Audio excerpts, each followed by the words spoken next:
Pacquiao Art of Sports here with Josesito Lopez.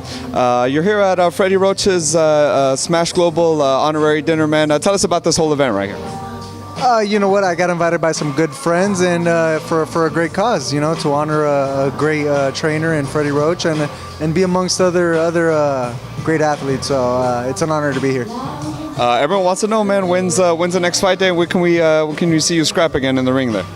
You know what? I don't have a set fight date yet, but you know, hopefully in the next few months. You know, I had a little setback with my hand. You know, I had an operation a few months ago, so you know, waiting to heal right and come back better than ever. How you're training with Robert Garcia? Lot of great fighters under him. How has been training with him and working out at his gym been? Oh, it's been nice. It's been fun. It's a family atmosphere, and I feel very comfortable. You know, we've gotten a few months in of work, and can't wait for what's next to come.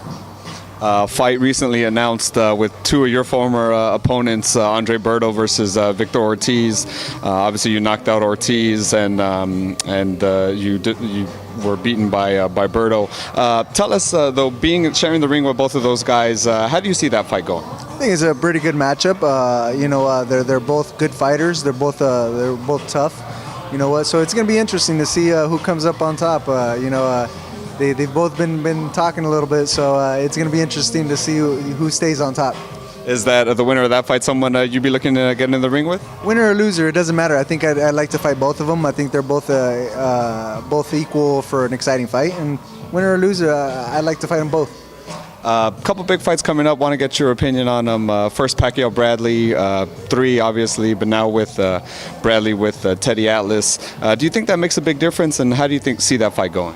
You know what? It could and it couldn't. You know what? But from what it seems right now, it's making a difference. It's you know, Bradley looked a lot better his last fight against Rios, and you know what? Who knows? Maybe the next fight he'll look even better. So might give Pacquiao a little bit of trouble.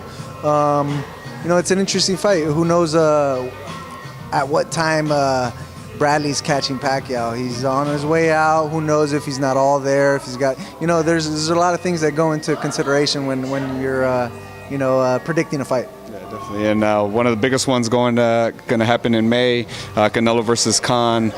You've shared the ring, obviously, with Canelo.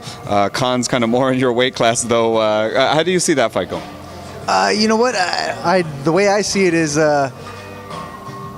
Canelo's not supposed to look in trouble or look ugly in this fight. He's supposed to be pretty dominant. He might not look so dominant in the beginning of the round. So, you know what? He might not look the greatest, but I think either way, Canelo finishes it, and I think he wins a decision. He doesn't really get him out of there. So who knows? We'll see. I think Khan can stay away for 12 rounds, so we'll see if he can. Well, hey, thanks a lot for the time, Josesito. Really appreciate it, and hopefully your hand heals up, and we could see you soon, man, because your fans miss you. Cool, thank you. Can't wait to get back.